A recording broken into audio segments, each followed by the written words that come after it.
Pumasok siya. Pagpasok niya, mas malamig at nakakakilabot ang pakiramdam ng silid. Kahit na mahigpit na sarado ang mga bintana. Nang nasa gitna na siya ng silid,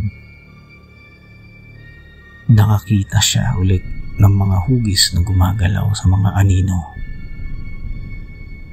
Bumilis ang tibok ng puso niya. Hello? Tawag niya.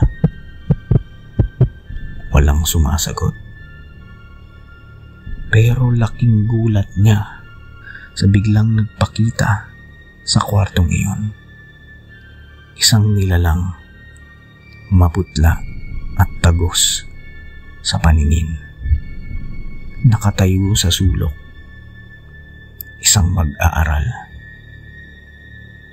Tuluyang kinain ng takot si Junrei nang mapagtanto niya ang nilalang na nagpakita sa kanya ay walang ulo.